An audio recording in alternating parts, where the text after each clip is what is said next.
Les sont vraiment incroyables, mais c'est juste de la politesse, pas plus. Hello tout le monde, j'espère que vous allez bien, bienvenue sur l'éveil ivoirien et aujourd'hui je voulais très rapidement vous donner deux conseils concernant le travail au Canada. La première chose lorsque tu arrives dans un pays étranger, c'est bien évidemment de trouver un emploi afin de pouvoir subvenir à tes besoins. Le premier conseil que je te donne lorsque tu arrives au Canada, c'est vraiment lié aux relations humaines que tu auras avec tes supérieurs ou même avec tes collègues de travail qui ont le même niveau que toi. Au début, quand tu vas arriver, tu vas te rendre compte que tes collègues de travail au Canada sont extrêmement gentils parce qu'on va pas se mentir, les Canadiens ont quand même la main sur le cœur. Notamment lorsque tu arrives dans un endroit, dans une plus petite ville ou dans un endroit où les personnes se connaissent depuis super longtemps, tu vas te rendre compte que dans le management, il y a une grande place à ce que tu te sentes bien, que les personnes soient très bienveillantes à ton sujet ou même envers les uns les autres, etc. Et si tu ne fais pas attention, tu vas tomber dans le premier piège que je vais t'expliquer tout de suite. Tous les conseils que je te donne, c'est vraiment par rapport à toi en tant que nouvel arrivant au Canada qui ne connaît pas bien le système, etc. Donc le premier conseil, ou plutôt le premier piège à éviter, c'est de ne pas te familiariser avec les personnes. Comme je l'ai dit tantôt, tu arriveras dans un environnement extrêmement bienveillant, tu vas te rendre compte que les gens sont super sympathiques avec toi, qu'on te propose même de faire des choses après le travail.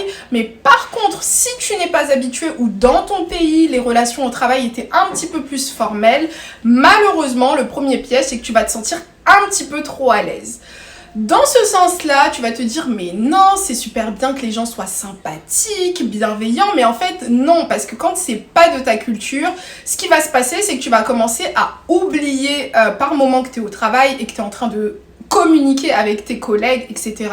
Et soit tu vas donner des informations qui peuvent malheureusement se retourner contre toi, ou soit tu vas être épris de légèreté, comme on dit, donc tu vas oublier qu'au travail, par exemple, il y a des règles à respecter. Ça peut se matérialiser, par exemple, par le fait que tu vas te rendre compte qu'au Canada, les gens sont tellement sympathiques que lorsque tu es en retard, on va pas forcément t'amender en te disant oui, t'es en retard.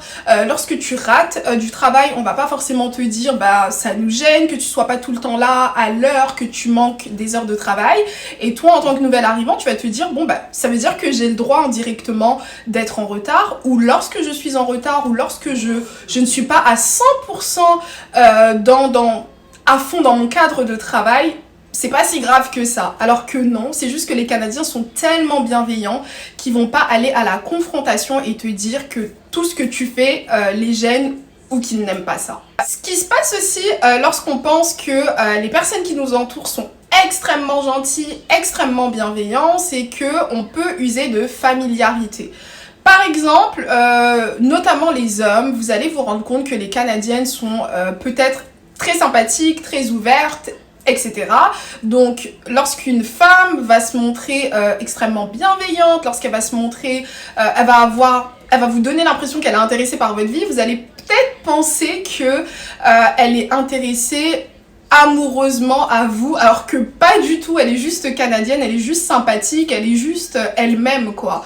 Donc faut faire super attention à ça parce que ça peut résulter à beaucoup de choses, ça peut créer aussi beaucoup de discorde sur du long terme au travail parce que n'oubliez pas, les Canadiens ne sont pas dans la confrontation, ils vont pas vous dire tout de suite ce qu'ils n'aiment pas chez vous ou ce que vous faites mal, ou en tout cas ils vont le dire de manière très polie. Par contre, lorsqu'il y a un case qui est créé contre vous, un jour ou l'autre, on peut vous sortir qu'en 1930, vous aviez été en retard et que c'est inadmissible par rapport aux valeurs de l'entreprise. Et même, tout ce que vous faites peut se retourner contre vous à tel point que ça peut résulter à un licenciement. Donc, il faut faire super attention. Ils sont super sympathiques. Je dirais jamais le contraire. Les Canadiens sont vraiment incroyables. Mais c'est juste de la politesse, pas plus. Deuxième conseil, pour ne pas dire deuxième piège à éviter dans le milieu du travail au Canada, c'est lorsque on est un petit peu trop, comme on dit chez moi, terre à terre, ou lorsque vous êtes un petit peu trop franc, ou une personne n'ayant pas l'habitude de mâcher ses mots.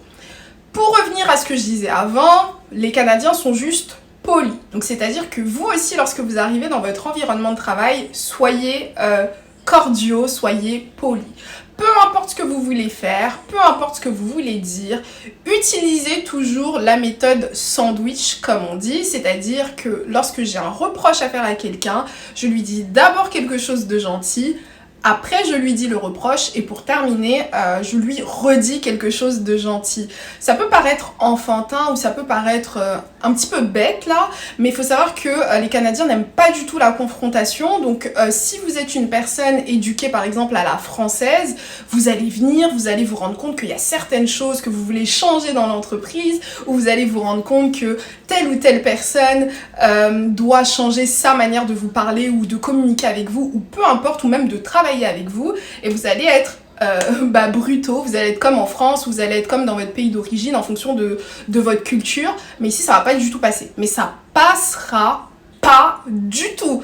Ici il faut vraiment être très soft comme on dit en anglais, donc il faut être très doux, il faut faire attention aux sentiments des autres. Vous avez peut-être l'impression à ce stade de la vidéo que c'est pas des conseils de dingue que je vous ai donnés, mais je peux vous garantir que depuis que je travaille au Canada, je me rends compte que c'est vraiment les 2 meilleurs conseils qu'on peut donner à une personne qui vient d'arriver. Voilà, ne confondez pas la gentillesse des Canadiens avec une certaine légèreté qui vous pousserait à faire n'importe quoi au travail, ça passe pas du tout sur du long terme. Et de 2, vous-même, vous devez rentrer dans le moule, c'est-à-dire que toute votre culture ou autre, vous pouvez la mettre de côté, pensez comme les Canadiens, vivez comme les Canadiens, et la seule chose que vous devez faire en réalité, sans même regarder ma vidéo ou autre, c'est arriver, analyser et vous adapter. Voilà, si je peux résumer cette vidéo en une phrase, c'est ça, arriver, observer et vous adapter. Ça va vous permettre d'éviter énormément de désillusions professionnelles. Ça va vous permettre aussi de pouvoir être intégré. Et lorsque vous allez être intégré, vous allez être considéré comme une personne qu'on peut faire évoluer, comme une personne qui est déterminée et qui peut potentiellement réellement aider à la croissance de l'entreprise là, et pas comme une personne qui est juste l'étranger qui vient d'arriver et qui est un peu bizarre. Voilà. Ce sera tout pour cette vidéo. J'espère que vous l'avez appréciée. Dites-moi ce que vous pensez en commentaire. Et voilà, l'objectif ici c'était vraiment pas de parler du salaire ou autre, etc. C'était vraiment de vous donner 2 petits conseils pratiques. Et voilà, donc si vous l'avez apprécié, je vous invite à vous abonner, commenter, liker et partager. Et moi je vous dis à la prochaine pour une prochaine vidéo. Bye bye!